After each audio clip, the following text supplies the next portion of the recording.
Hello, and welcome back to our book study on Rise of the False Gods.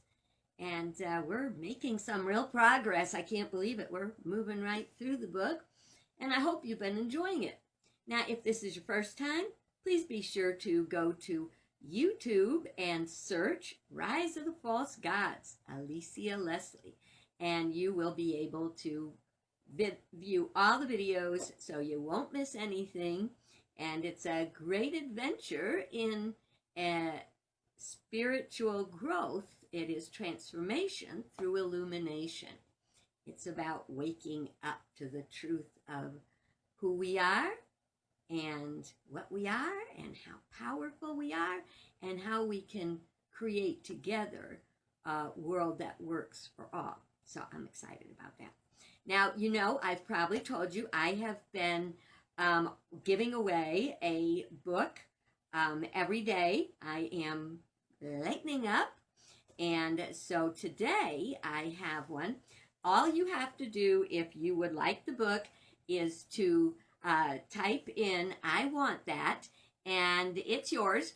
Or you can, I'll give you like a week to do it because I find out that, that one day kind of people say, oh, well, it's already gone. So I'll put it out and I'll wait a bit. And if nobody says I want that, then it's going to go to probably the library or something. But today I have a really good book that a friend of mine wrote. It's a devotional and it's called Sitting with God. And he's a fellow Unity minister.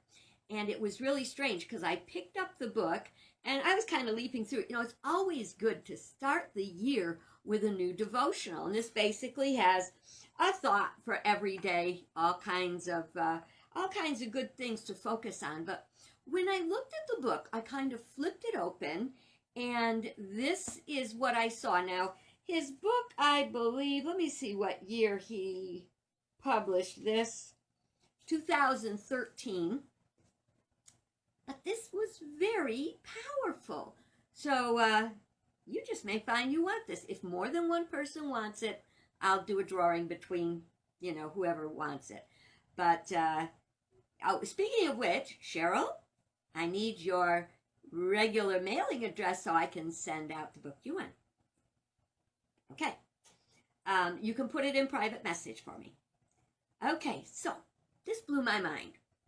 Election year politics. All politics proves fleeting and transitory. On the physical earth, all rulers serve only temporarily.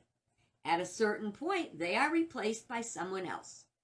Presidents, prime ministers, kings come and go.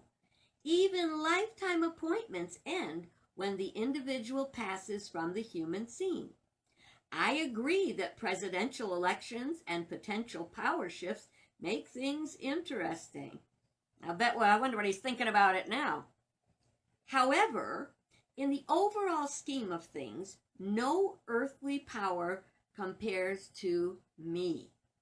I control the universe, but I do allow free will. That includes elections at every level. The electorate chooses the candidates and the victors. Do not become vexed or overly obsessed by the political process. In an election year, many voices become loud and often obnoxious. Claims and counterclaims flood into your overcrowded consciousness and email box. Most of the human noise quickly disappears into the ethers as overhyped blather. When the votes get counted, the victory speech is made, and the colorful bunting removed, I remain in my rightful place as the ultimate ruler of the universe. Our own universe.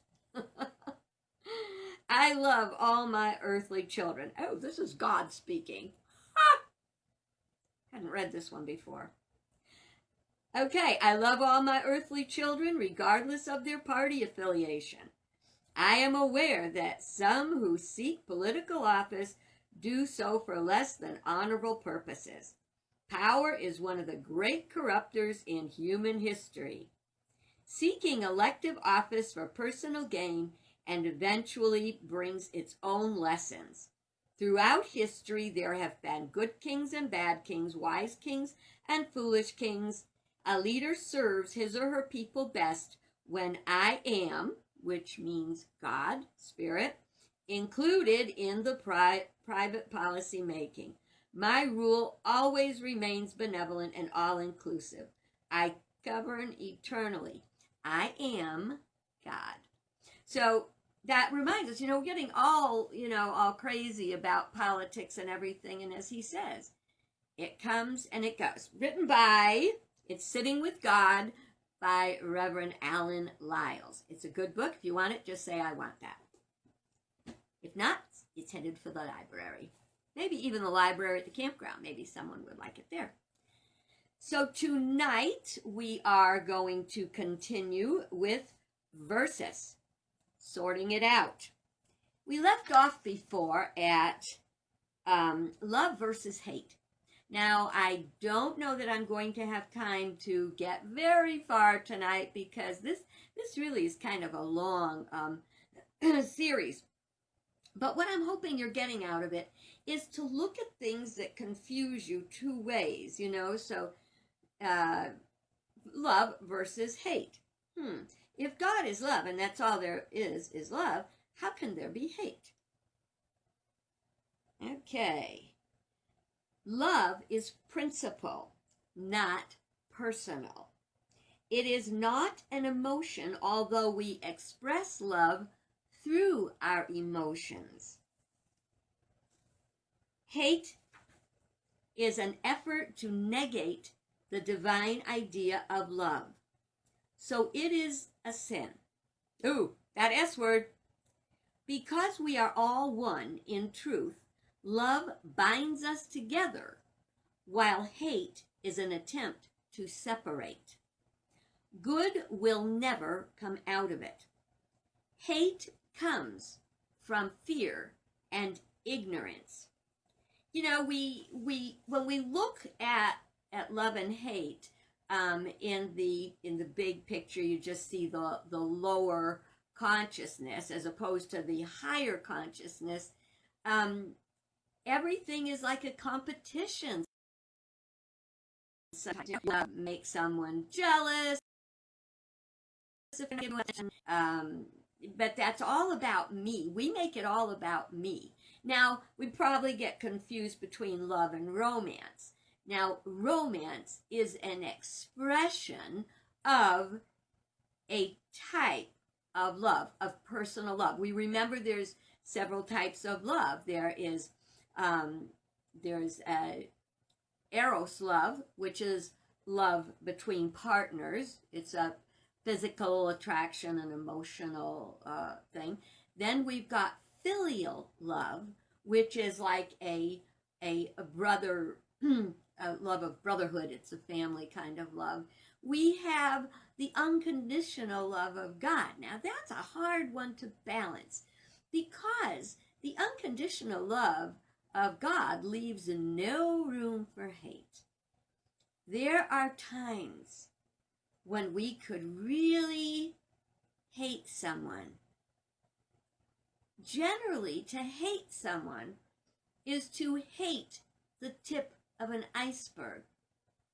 Because we may say we hate that iceberg, but all we know about that iceberg is what we see. There's so much beneath it. And sometimes the more we learn about a person, the more we learn not to hate. We have to remember, everything we send out comes back blessed and multiplied or cursed and multiplied. It's going to come back multiplied. If we send out hate, we are going to draw that kind of energy to us. If we take a deep breath, now look, you have to understand, to love someone with the love of God is to not to accept what they do that's not healthy, that's harmful. It is God sees things. Well, remember that song, From a Distance? God is watching us from a distance. Now, Cheryl just added that this is true. Hate is a strong word and emotion. And that's a good point, because remember, emotion is energy in motion. So it's sending out that energy. So if you're sending out negative energy, it's going to come back like a boomerang. You don't have to approve of another person. You don't have to approve of their lifestyle. You don't have to approve of their vocabulary. You don't have to approve of their friends. You have to accept them as a fellow human being. You don't have to be their friend. You don't even have to like them. But the love of God is greater than all that. It is to respect, and it is to take a deep breath when we want to spit out those wrong and hateful words. You know, hate and anger go together a lot. And if you ever heard me say that, I read somewhere, and it's very true, that anger is our frustration at our inability to make someone else do what we want them to do. So you think about that. Think about some of those feelings of hate that come up in us. They're only coming up in our lower consciousness, not in our higher consciousness. It's pretty fascinating, isn't it? Okay, so and then there's what we confuse sex and love. Okay, you can have sex with love, which is true intimacy, or you can just have sex. Just having sex it's temporary. It carries no real meaning, and it could carry disease. So it's very important to have a relationship. Now, what's the human mind going to say? Oh, everybody's doing it, But that basically will leave you with eventually with a deep sense that something's just missing. Something's just missing. And we trick ourselves a lot with romance. If we think romance is love, or that sex is love, we're missing the mark. Oh, you know what missing the mark is, right?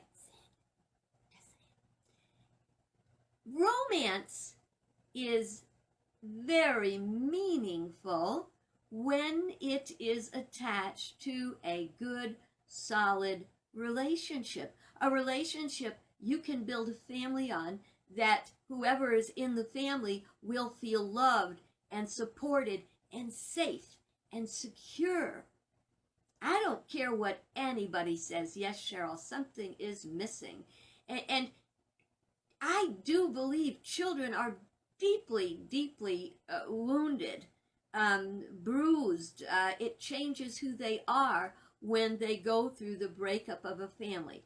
Yes, it's true. A child is better off living in a family that has broken apart rather than living in the broken family, because that's more pain all the time.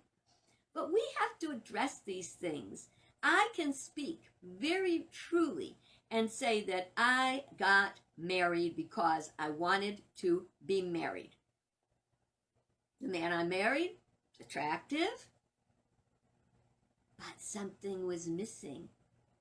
We really didn't know what we were doing, and we really did not have a friendship, okay?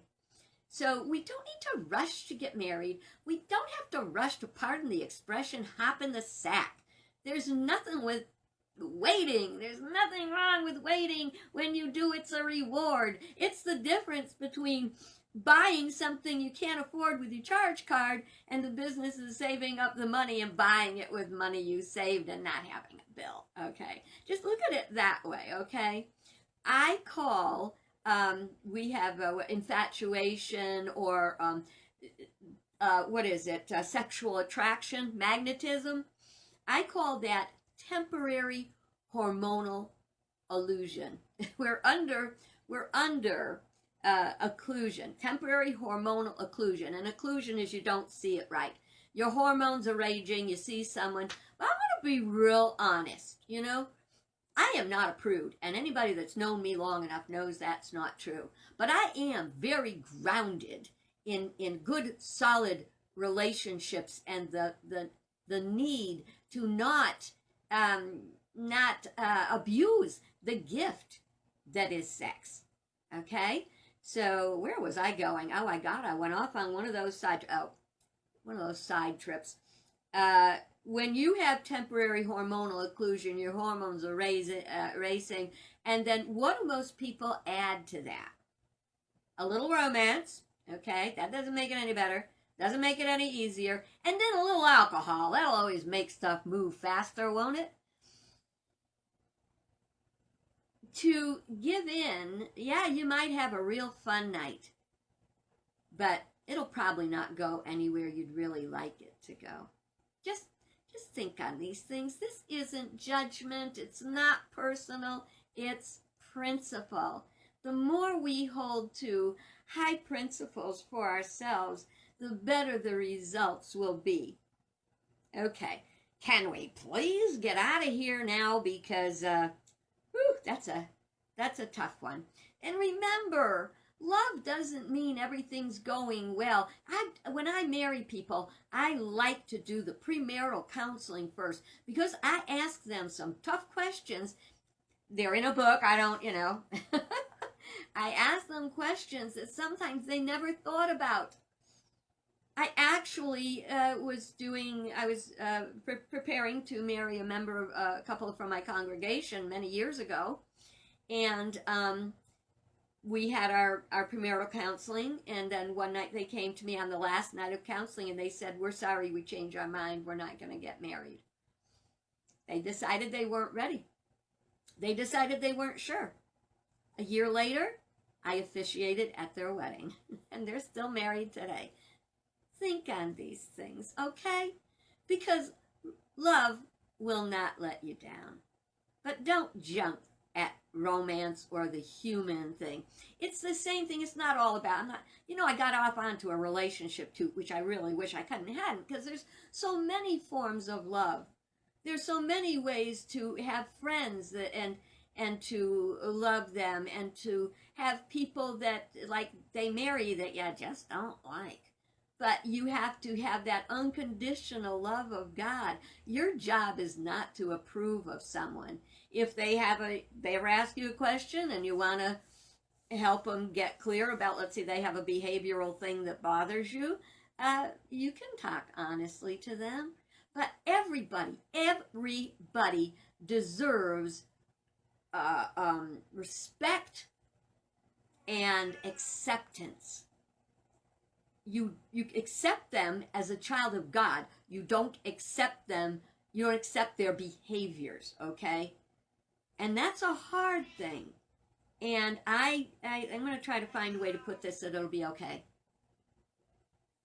There was someone that I had real issues with, and that I probably would not have had a problem if he fell off the planet or was abducted by aliens. And there was a lot of negative energy because a lot of negative things were happening. And then one day I learned a lot about his background. And that didn't make anything that he did that upset me agreeable or approved or okay. But it made it understandable. And I still would have been happy with aliens taking him or whatever, just to see him go his way. But do you see, I was no longer carrying an anger inside of me and knots in my stomach. And we have to know that we can't change people. But when we learn to love unconditionally, all this division that we're dealing with in our families, in our country, in our, around the world, we can heal those. We have to stop trying to make other people like us. That was one of the issues I have with a lot of times when missionaries go out, they have, missions, and they go out to bring Christ to people, which I think is very nice. But what happens is we don't look at any value in their faith, in their concept of God. If we love people, if we understood and accepted them and their worship and their image and likeness of God, we would probably find that wars would stop. Okay, here's one I really love because it's very personal to me. And this is, and I'm probably going to have to stop at this one because I think how about a time check? Cheryl, you want to tell me what time it is so I know how much my mouth has been running? I know you'll tell me. Just pop it in when you get it.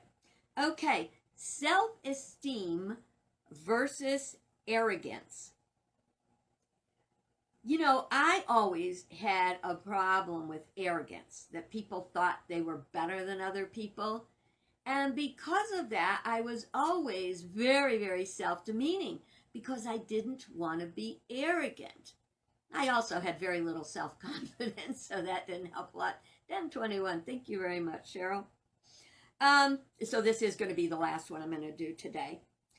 We are each gifted. We are all God's children. And we should have self-esteem because we are a child of God. Therefore, we should have self-esteem. We know we are a good person. We are a kind person. We are a loving person. We are a deserving person. We are a worthy person. Okay? All of us, even the ones we don't like. We are each gifted. It seems we want to be like, oh, I wish I could preach like Joyce Meyer. Oh, I wish I could do hair like somebody else does hair. I wish I could cook like Gordon Ramsay. I wish. But we have our own gifts. Stop wishing you had somebody else's gifts and be happy with your own. Develop them. So we're each gifted, and we're gifted at any age, social standing, or education. Some people have mistaken belief that self-esteem is pride, okay? So, and pride gets a bad rap. It's one of those things, it's the way you look at the word, because pride, like looking at something you did and said, that came out great. I really do that well. We can't say, oh, am I being arrogant? Am I, but we have to, taking pride in doing a good job, that's a good thing. Taking pride in the way we love or inspire, that's a good thing. The other side of pride is when we're too proud, and like my mama said, pride goeth before a fall. That kind of pride is arrogance. So healthy pride, which is self-esteem, and arrogance, which is unhealthy pride. You see the difference? It's an overinflated sense of self. Okay, I got my lost. That would be arrogance. Low self-esteem, which I suffered from a lot, creates a mindset of not measuring up and often attracts arrogant people who validate their false belief. Now, you're probably, if you don't have any self-esteem issues, you won't understand what I'm saying. But if you do have self-esteem issues, I want you to think about this. Think how many times you have attracted people into your life that rather validated your greatest fear. Thoughts held in mind produce after their kind. If you think you have self-esteem, you're going to draw people to assure you that you are not worthy. How do you change that? You change it by changing your mind and changing your life. I had to remind myself over and over, I am a beautiful and beloved child of God. mighty to attract my good. What you think of me is none of my business. What God thinks of me, that is my business. I so encourage you to think of these kinds of affirmations. And I'm going to be really honest. There's times even now when I have to remind myself of that. Like when I do something, make a mistake. And then I think, oh my God, I'm that's the worst thing you do. And I gotta say, don't you go picking on my friend. See? Say that to yourself. Look in the mirror. Say, don't you go picking on my friend. You gotta be your own best friend. Every day we can remind ourselves of the good things we do. You know, a lot of times, Charles Fillmore said that every night when he went to bed, he spent some time forgiving anyone that did him wrong, or for real or perceived offenses is how he put it, and for anything that he might need to be forgiven for. And I think that's a very healthy practice. But I also think I would add to that to reflect on your time during the day and think of the good things you do. Reinforce in yourself the good that you truly are, especially if you have any self-esteem issues. Oh, we can stand up and we can say we're number one. But in truth, we are a wonderful number one in a part of a world of a whole bazillion number ones, each number one in our own way. If the arrogance, okay, you got to hear this. This is that, got to put some sugar on this spoonful of medicine.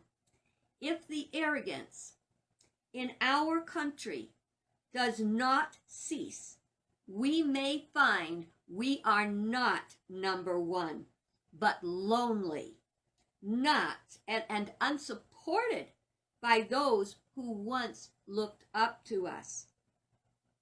Evidence of this could be seen in the outcome of the 2018 G7 meetings, where our allies were alienated by our leader. I got to check my own notes, make sure I said everything I was supposed to say. Yeah, we have to stop minimizing ourselves. You can have self-esteem without having false pride. You can have self-esteem without having arrogance, okay? So we are, and this was written, I wrote this years ago, and it wasn't a shadow of as sad and crazy as it is today. I don't know if you saw the one of the election officials from Georgia today on the news, and he finally stood up. He was one of the ones to make sure that election was clean. And he stood up, and he said, this has got to stop. It's gone too far. This has got to stop. He has to have security because of the people who think, we know better. We're better than you are. He got death threats. His wife got texts and emails and Instagram things about very bad sexual abuse that was planned for her. The governor in Michigan was going to be kidnapped. This has got to stop. And we have to remember, hate will never drive out hate. Only love will draw out hate. That is spiritual principle. One young man, he talked about a young man who worked for a voting machine company. All he does is he has a job. That's all he does. He has a job to make sure the voting machines are working. He had death threats. What's up with that? This has got to stop. You know that song, Let There Be Peace and Let It Begin With Me?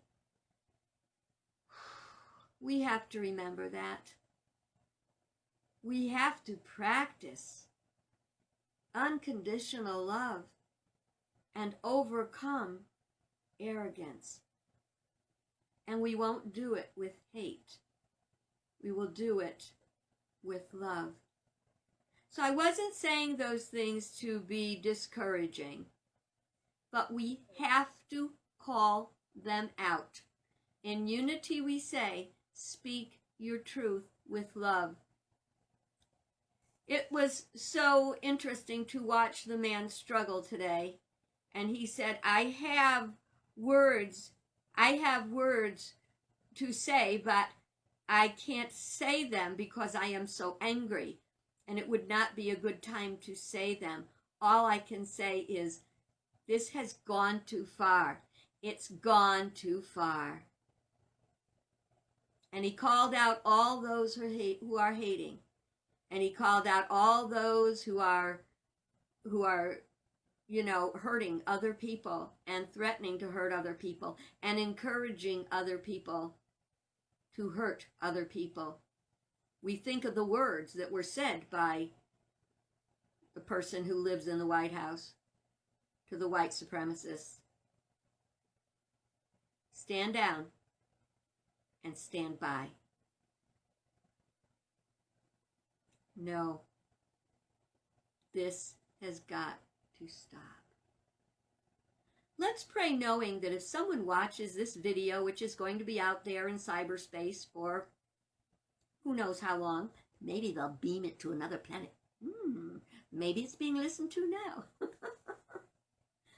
Please stand for goodness and truth. Don't allow hate in your heart, even if that hate seems justified. That was quite a journey through love and hate and arrogance and self-esteem and sex. What a night! I hope you will join me again. Oh, yeah, join me tomorrow. Let's see, we're going to move on to another very interesting topic, pleasure versus happiness. You want to know what those are, so check in tomorrow night, same time, same place. Be good. God bless. Thanks, Cheryl.